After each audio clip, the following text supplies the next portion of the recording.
Halo Sobat Antara, bertemu lagi bersama saya Afud dan juga Anom Prihantoro di acara Berisik Berita Asik. Nah Nom, kita ternyata udah banyak episode nih. Ya kayaknya nggak terhitung ya. Iya. Terhitung dengan jari. Akhirnya kontraknya diperpanjang. Diperpanjang. Kontrakmu diperpanjang gak sih? Nggak tahu sih akhir Desember ini lu. Nah ini kita lagi-lagi Berisik kedatangan tamu spesial. Ya. Bahwa biasanya kan kita cuma duet nih. Ya betul. Kita ada tamu dari Batan langsung di sini bahwa ada kepala Batan yaitu Pak Riza Anhar Antariksawan. Anhar Riza Antariksawan. Oh iya Pak Anhar Riza Antariksawan. Selamat datang Pak Anhar. Terima kasih Pak Afud. Nah kita bisa tanya tentang game-game nggak ya? Soalnya kan ada nuklir. Oh iya copot Oke, masker. Kita boleh copot masker. Biar Sobat Antara bisa mendengar dengan jelas suara-suara indah kita ya. Iya. Kebetulan tamunya kan dari Badan Tenaga Nuklir Nasional. Iya. Pak Anhar kan tadi ada disebutkan Pak Anhar Antariksawan, kok jadi Batan ya Pak? Itu dia. Ini pertanyaan yang bagus sering ya. diutarakan mungkin Pak. Lumayan juga sih, lumayan juga. Ya sayangnya saya waktu kecil juga belum sempat nanya ke ayah saya kenapa nama saya Antariksawan. Cuman banyak yang bilang kok Antariksawan kok nggak kerja di Lapan sih Pak, gitu. Itu Padahal ada lembaga penerbangan dan antariksa nasional. Tetapi akhirnya saya punya justifikasi bahwa itu ternyata penting. Jadi sejak kemerdekaan Indonesia, Pak Karno itu sudah mengatakan bahwa ada dua ilmu pengetahuan yang harus dimiliki oleh bangsa Indonesia agar dia maju.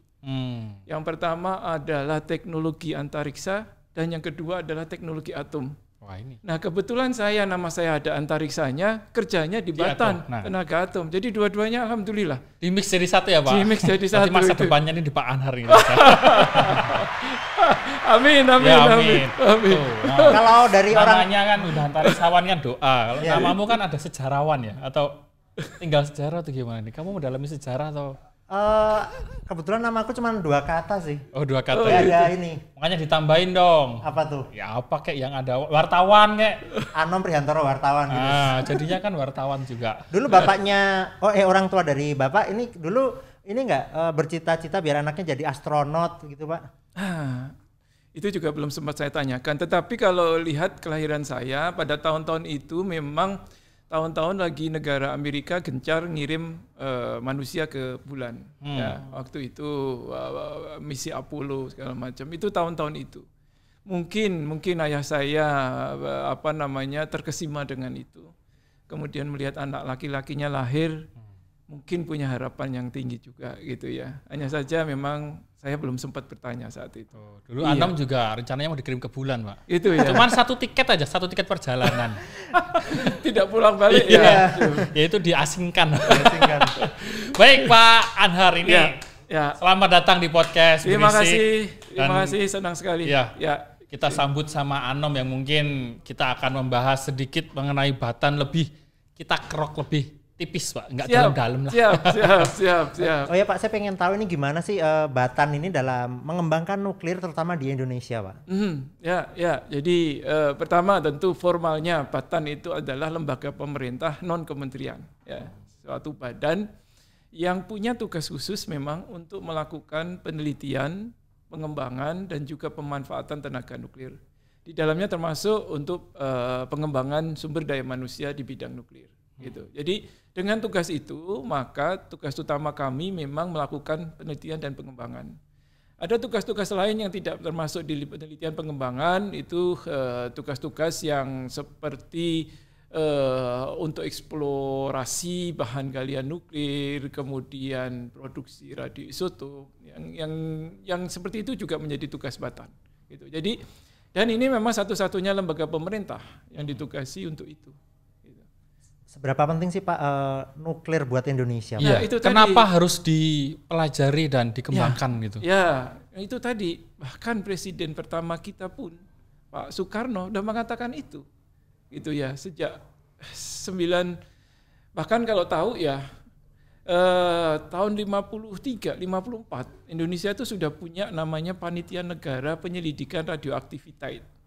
Yang itu tugasnya adalah untuk meneliti radioaktivitas di lingkungan kita. Ya, tujuannya adalah untuk melindungi masyarakat. Jangan sampai ada radioaktif atau radioaktivitas di lingkungan yang kemudian membahayakan manusia. Karena zaman-zaman segitu Perang Dunia Kedua kan baru selesai. Negara-negara masih banyak yang melakukan percobaan senjata atom. Nah, itu debu radioaktifnya kemana-mana dan Indonesia kemudian concern dengan itu.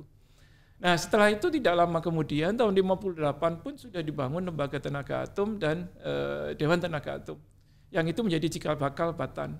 Tapi poinnya adalah bukan itu. Poinnya adalah bahwa memang tenaga atom sejak awal, ya belum lama 10 tahun sejak merdeka Republik Indonesia pun sudah menjadi concern dari bangsa ini. Dan pada saat Bung Karno saat itu meletakkan batu pertama pembangunan reaktor nuklir riset pertama di Bandung pun beliau mengatakan sudah bahwa bangsa yang maju kira-kira seperti itu. Itu kalau bisa menguasai dua teknologi yang saya sampaikan tadi, teknologi antariksa dan teknologi tenaga atom.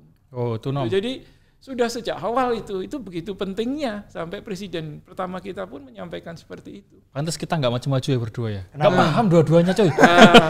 Itu. Pak, saya mau cerita nih, Ada waktu untuk belajar. Afud ini kayaknya juga dulu terkena radiasi nuklir, Gitu Pak. ya? Karena dia ini begitu kena Tambah radiasi, pinter ya? Tambah bukan, pinter. anaknya jadi baik, Pak. Oh, iya, alhamdulillah. Tapi aku juga kena radioaktif no. Apa tuh? Ya punya radio, speakernya aktif. Nggak pasif-pasif. Oh ya Pak, ini kan tadi terkait soal kita sudah, mungkin ada beberapa orang yang terkena radiasi di beberapa negara dan sebagainya. Saya pengen tahu sejauh mana sih manfaat nuklir gitu loh Pak. Itu kan ada efek sampingnya dan sebagainya. Tapi manfaatnya seperti apa terutama buat Indonesia? Ya, pertama tentu harus diingat ya, Mas, bahwa semua apa yang ada di sekeliling kita, apalagi bicara teknologi, pasti ada manfaat, ada bahayanya.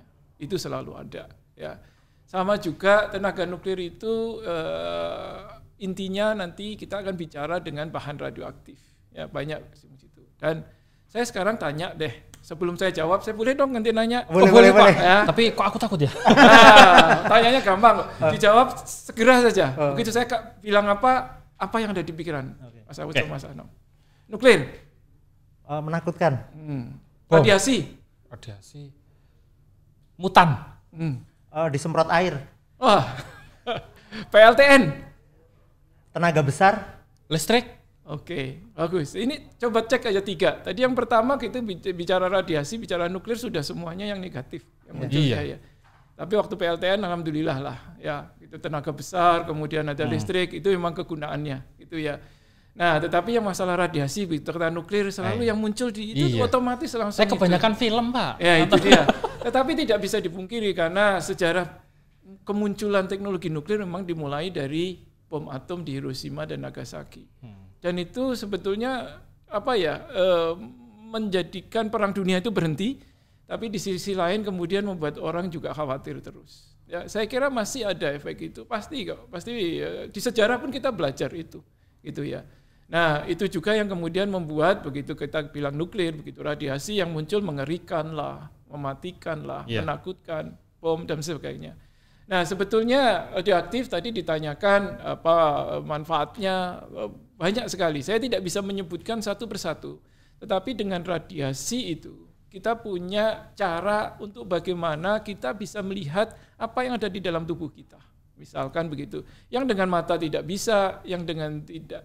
Sekarang mau di ronsen, toraks, itu iptek nuklir itu. Itu pakai radiasi. Oh, berarti iya, udah pernah. Itu, pernah. Iya, itu pakai X-ray tapi kan seperti itu. Ya, belum kemudian namanya CT scan dan sebagainya. Kalau pakai mata biasa kan nggak bisa lihat dalamnya. Oke. Saya juga seperti apa. Saya juga merasakan manfaatnya Pak. Dulu patah tulang saya bisa dicek tulang saya posisinya di mana. Betul. Teman saya yang pernah COVID dia bisa dilihat paru-parunya. Betul. Seperti pakai apa? itu, pakai seperti itu. Tapi tulangmu bukannya presto ya, lunak ya? Kenapa harus di ronsen? Ya kan dokter perlu tahu bentuknya. Ya itu. Jadi kalau manfaatnya saya ngambil contoh dari sisi itu aja deh, gitu ya. Ya, radiasinya menakutkan sebetulnya enggak juga. Pasti pernah makan pisang dong? Enggak pernah, enggak mungkin enggak pisang. Di dalam pisang itu ada radioaktif alam. Namanya kalium 40. Ya. Jadi setiap kali kita makan pisang, kita makan ada radioaktif yang masuk ke dalam tubuh kita. Oh gitu. Ya, tapi jangan khawatir, itu saya tidak ingin mengatakan jangan lagi makan pisang. Makan pisang banyak manfaatnya. Saya ingin mengatakan bahwa radiasi, radioaktif itu ada di mana-mana di sekitar kita. Ya, kita perlu untuk kesehatan kita tadi kita pakai nuklir.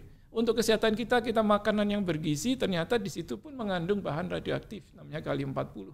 Meskipun dosisnya kecil ya, ukurannya 0,1 mikrosievert itu kalau bahasa ininya. Tetapi kecil sekali dan tubuh kita sudah bisa memetabolisme semuanya itu gitu. Artinya sebetulnya kita hidup di tengah radiasi gitu.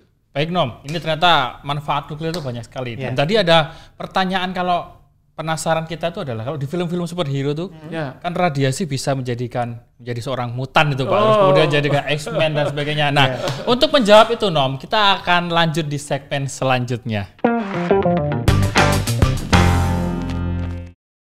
Nah, Pak Anhar, tadi ada pertanyaan iseng kita nih bahwa kalau di film superhero itu kan radiasi bisa menjadikan kita Manusia super. manusia super atau yang lemah atau gimana. Itu kalau menurut ilmiah sendiri gimana Pak? Ya, mutasi, ya itu mutasi genetik kemudian jadi mutan gitu ya. Mutasi itu juga sebenarnya terjadi di alam. Ya, semua tanaman, bahkan kita mendengar juga virus COVID juga sudah bermutasi gitu ya dalam berbagai jenis. Jadi mutasi itu atau mutasi genetik itu sudah terjadi di alam. Ya, tanaman dengan sinar matahari itu bisa bermutasi, tapi waktunya lama sekali. Ya. Nah, kemudian bagaimana, apakah radiasi kemudian bisa membuat mutasi? Ya, bisa. Termasuk produk padi kita, varietas unggul. Itu adalah disebabkan karena ada mutasi akibat dari radiasi. Tetapi yang kita ambil adalah mutasi yang kemudian menghasilkan padi yang punya keunggulan. Radiasi yang terukur lah gitu ya Pak? Yang terukur gitu. Sama kalau kemudian manusia bisa nggak jadi manusia super sebagainya. Sebetulnya itu masih lebih banyak tentu dicerita. Gitu. Iya. Kalau makhluk hidup seperti manusia bisa mutasi itu mungkin dosis radiasinya saya tidak tahu lah. Karena sebenarnya tidak pernah belajar persis saya bagaimana biologi manusia bisa membuat manusia termutasi karena radiasi. Bahwa ada efek buruk, iya. Sama kita punya obat, kita minum obat tentu tidak boleh dosisnya melebihi apa yang dikatakan dokter. Yeah. Ya kan? Radiasi juga begitu. Pada saat tertentu untuk ronsen toraks kita sudah diatur radiasinya yang itu tidak akan membahayakan tubuh kita. Itu pun kita tetap dijaga, tidak boleh 2 kali ronsen dalam setahun. Misalkan ibu hamil tidak boleh ronsen seperti itu. Kalau yang tersebar di masyarakat itu kan kalau kerja di Batan katanya takut kalau nanti nggak bisa mengganggu kesuburan dan sebagainya. Itu gimana itu menjawab itu Pak? Anak saya 2 gitu berarti mitos Itu mitos, faktanya saya begitu dan teman-teman saya kira banyak. Saya kira kalau begitu akibatnya itu nggak akan banyak kerja di Batan. Sekarang pernah pegawai Batan sampai 5.000 gitu ya. Kemudian karena memang pengurangan pegawai ya tinggal 2.500 gitu ya. Efek tidak salah dalam arti kata radiasi yang dengan jumlah dosis yang sangat besar bisa membuat mandul. Tapi sebelum sampai ke sana itu sudah kelihatan dulu rambut rontok, kemudian mual. Jadi tingkatnya itu sudah tinggi lah gitu ya. Jadi tidak bisa serta-merta kemudian ngerasa saya tahu-tahu mandul. Enggak seperti itu. Karena dosisnya kalau menurut teoritis itu tinggi. Dan itu harus pada spot tertentu gitu ya. Jadi tidak sembarangan kena di sini kemudian mandul kan tidak juga. Tapi kok kita ini rambutnya udah rontok ya Nom? Kita salah sampo ya? Kayaknya karena stres atau kamu juga ini kamu termutasi jadi mutasi jabatan kayaknya. Boleh juga. Asalkan baik ya.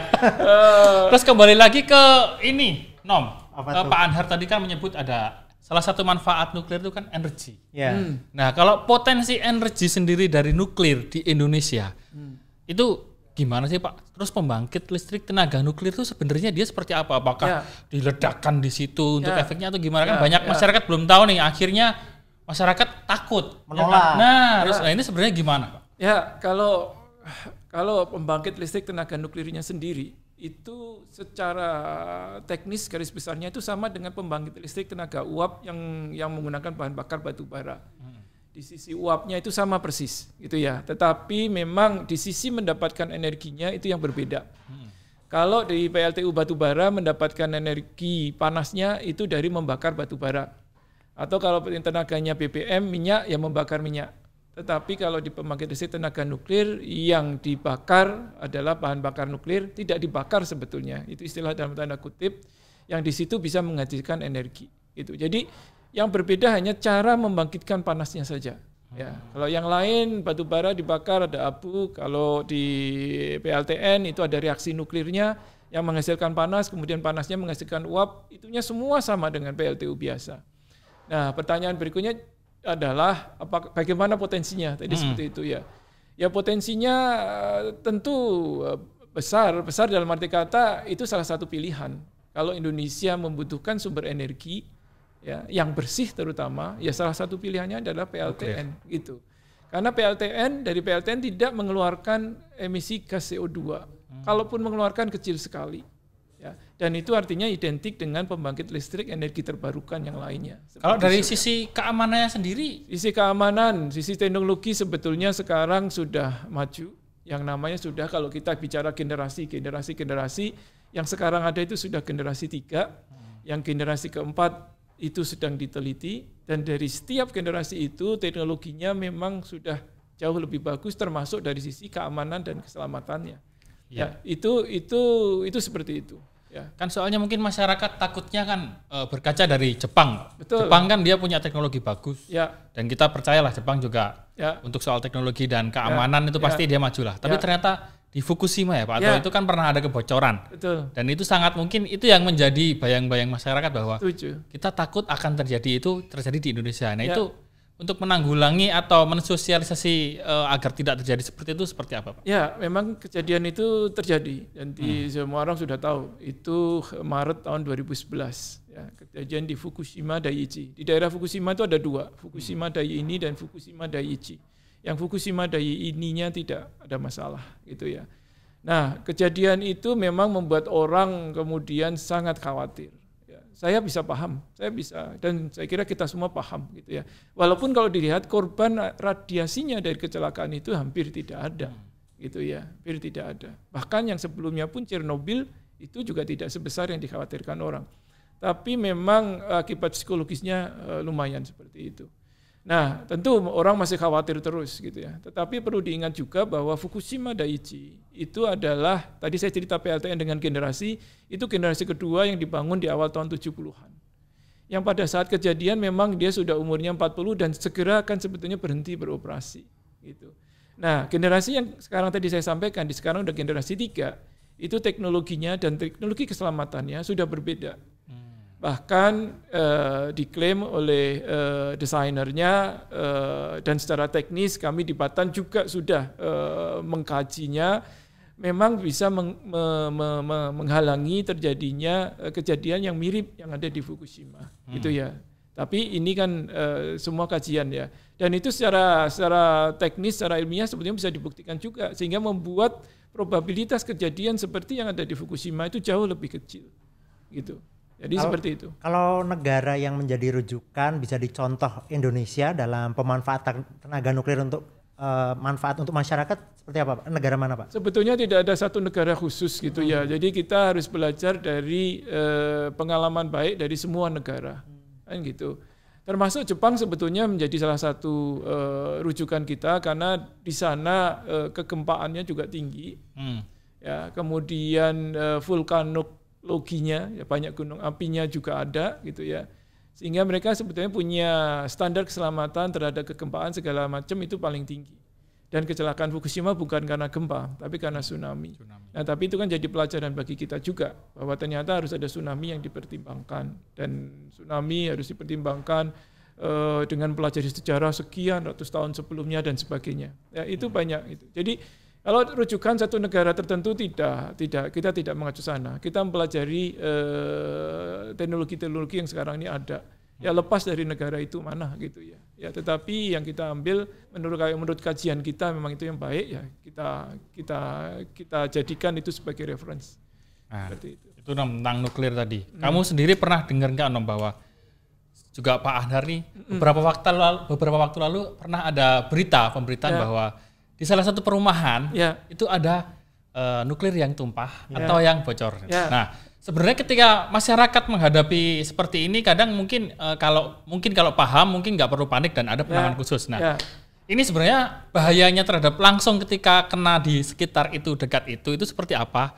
Dan kemudian penanggulangan pertama ketika kita melihat kejadian itu seperti apa, Pak? Nah, untuk menjawab hal-hal itu tadi Pak, Ya. kita akan lanjut nanti di segmen ketiga. Siap. Kembali lagi di segmen ketiga masih bersama saya Afud dan juga Anom Prihantoro. di program Berisik Berita Berita Asik. Nah tadi kita sampai pertanyaan bahwa sempat ada kebocoran nih Pak di perumahan.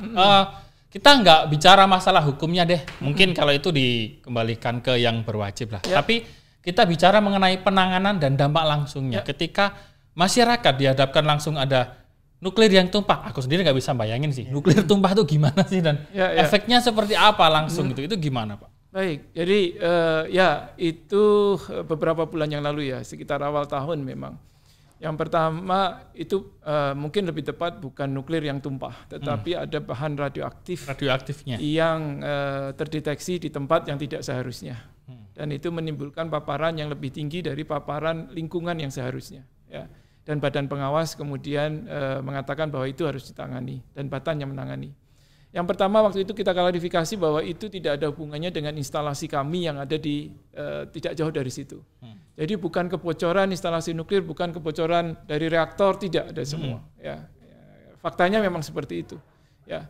Nah, tetapi memang kemudian bagaimana itu ada dan sebagainya ini sekarang dalam penyelidikan terus, gitu ya. Nah, yang tadi pertanyaannya ini bahayanya apa? Ya jelas, sebetulnya memang tidak boleh ada bahan radioaktif yang tidak ada pada tempatnya.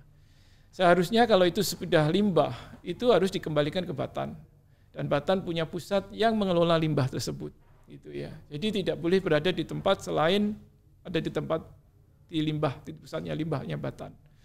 Nah keberadaan di sana dan kemudian menimbulkan paparan radiasi yang lumayan tinggi dibandingkan sekitar yang lain, sejauh yang kemarin terjadi tidak menimbulkan bahaya terhadap masyarakat yang ada di sekitar. Karena kebetulan ada di area kosong, yang area kosong itu bukan tempat setiap harinya orang melakukan aktivitas. Gitu ya. Dan kita sudah ukur bahwa paparan radiasi pada jarak 1 meter, 2 meter, sampai 10 meter, di mana sudah banyak orang di 10 meter itu tidak melampaui batas yang diizinkan. Tetapi di area di sekitarnya, di beberapa hotspot memang tinggi. Sehingga itu yang kita tangani. Ya. Dan alhamdulillah sekarang sudah dideklar oleh Badan Pengawas bahwa itu sudah kembali normal. Sudah bisa digunakan untuk aktivitas kembali. Jadi tidak ada lagi sudah bahan radioaktif dan paparan radiasi yang ditimbulkannya yang melampaui batas. Gitu ya. Jadi sejauh yang sekarang, jadi tidak ada kemudian yang mengalami akibat yang membahayakan. Gitu. Jadi termasuk di penduduk di sekitar sana. Jangan-jangan nanti jangka panjang Pak itu? Karena sudah bersih sekarang. Sudah bersih ya? Sudah bersih dan ya sudah dideklar oleh Badan Pengawas bahwa itu sudah normal. Berarti sudah aman lah ya Sudah. kalau untuk masyarakat di dekat situ dan lewat gitu. Alhamdulillah. Nah, pertanyaan kita nih Pak sebagai orang awam, ketika kita tadi kan cara mendeteksi radioaktif itu gimana kalau kita orang awam ini kan? Emang kamu tahu kalau ternyata tempat tinggalmu itu radioaktifnya tinggi gitu? Ya, aku dengar kabar tetangga di WhatsApp aja itu ada itu gitu kan. Nah, itu cara mendeteksinya gimana? Apakah bau atau gimana? Sama, COVID kita bisa nggak merasakan COVID sebelum kita sakit? Nggak bisa ya. Kita nggak terbau, nggak tercium, nggak ada baunya, nggak ada warnanya. Radiasi sama seperti itu. Hanya bisa kita deteksi dengan alat yang namanya untuk mendeteksi detektor. Detektor radiasi itu memang alat yang bisa mendeteksi radiasi. Jadi kasus yang tadi kita ceritakan itu juga terjadi karena teman-teman dari Badan Pengawas memang melakukan pengawasan rutin mereka melalui satu daerah, mereka membawa alat detektor dan kemudian menemukan oh ya di daerah ini ada radiasi yang melebihi paparan radiasi lingkungan. Ya. Jadi alat namanya detektor. Ya. Jadi tanpa itu memang kita tidak tahu. Ya, karena tidak berbau, tidak bau, tidak berwarna, gitu ya. Ya, kalau dosisnya tinggi, tahu-tahu hanya ada efeknya. Sama dengan COVID kan seperti itu. Virusnya tidak bisa kita deteksi. Pakai apa kita mendeteksi virus? Sulit. Efeknya itu apa sih Pak dirasakan pertama? Apakah sakit atau? Bermacam-macam sih ya. Tetapi yang paling ringan mungkin luka kayak seperti luka bakar kayak begitu. Ya, di awal itu seperti itu. Ya, pada tingkat radiasi yang sangat tinggi, ya ada tanda mual dan sebagainya, pusing kayak seperti itu, gitu ya. Food, tapi ini Food ada lagi loh yang mirip-mirip gejala kena nuklir ada radiasi. Apa itu? Itu ada ketika kamu luka tapi nggak berdarah. Sakit tapi nggak berdarah. Sakit tapi itu nggak luka berdarah. apa coba? Jangan-jangan kamu terbakar tapi terbakar cemburu itu. Aku terbakar emosinya ketika lihat tetangga mobilnya emosi. baru. Oh, itu mah bukan radioaktif. Itu iri dengki ya. Radio Gaga kayak lagunya. Kikir kamu ini. Baik Pak, mungkin kita lebih ke bicara masa depan aja lah. Kalau sama Ano masa lalu terus nanti kan. Kalau sampai detik ini dan ke depan ini, inovasi sendiri Batan itu apa sih Pak yang mungkin sedang dikerjakan atau akan dikerjakan dengan entah jadinya pembangkit atau apa gitu? Berbagai macam sebetulnya. Tetapi yang kita arah itu ada di beberapa bidang. Di bidang pangan, di bidang kesehatan itu yang menjadi prioritas. Baru kemudian di bidang energi. Kenapa prioritasnya pangan, kesehatan? Karena itulah yang memang saat ini Iptek Nuklir juga lebih established. Ya. Kalau bidang energi tadi sebetulnya kebijakan energi nasional kita juga mengatakan energi nuklir masih pilihan terakhir. Oke lah gitu ya. Itu kebijakan energi kita. Nah, tapi pertanyaannya inovasi di bidang apa? Saat ini bidang pangan, di bidang kesehatan itu yang menjadi prioritas kita. Ya, di bidang pangan kita sudah bisa menghasilkan varietas unggul baru ya yang dari hasil Iptek Nuklir itu tidak kurang dari 44 varietas sudah, dan itu sudah digunakan oleh masyarakat.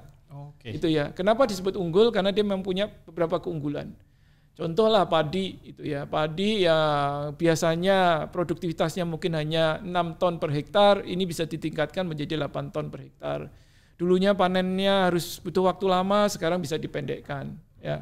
Kalau yang dari Jawa pernah kenal beras rojo lele gitu ya, itu berasnya enak. Itu dari Klaten Delanggu. Nah, itu. Ya, rumah saya di perempatan dekat situ, Pak. Siap. Nah, itu dulunya kalau nanam itu petani itu panen harus sekitar umur 4 bulan, 5 bulan baru panen. Sekarang bekerja sama dengan Batan dan Kabupaten Klaten, sekarang sudah dihasilkan varietas unggul baru berbasis dari rojo lele itu. Ada dua varietas namanya Srinar dan Srinuk. Sekarang tanaman rojo lele itu tidak tinggi banget, bisa dikurangi tingginya, karena kalau tinggi banget dia mudah sekali roboh. Ya, jadi tanamannya sudah lebih rendah. Kemudian masa panennya sudah bisa 105 hari seperti juga padi-padi kebanyakan lainnya. Sementara rasanya, kualitasnya tetap, bahkan produktivitasnya naik. Nah, ini yang ingin dibuktikan dengan Iptek Nuklir, bahwa Iptek Nuklir bisa berkontribusi terhadap seperti itu. Di bidang kesehatan, tadi radiasi kadang-kadang bisa dikonotasikan selalu jelek, tapi kok radiasi juga bisa digunakan untuk hal baik. Seperti yang tadi untuk mendeteksi ada apa di dalam tubuh kita, itu kita gunakan radiasi. Radiasinya bisa datang dari luar, bisa datang dari dalam tubuh dengan cara memasukkan sengaja bahan radioaktif ke dalam dengan dosis yang kecil, ya, dan kemudian setelah masuk ke dalam organ tertentu, itu bisa gambarnya bisa ditangkap oleh detektor dan kemudian diubah dalam satu bentuk gambar sehingga misalkan orang penderita kanker yang ada di dalam bisa ketahuan persis.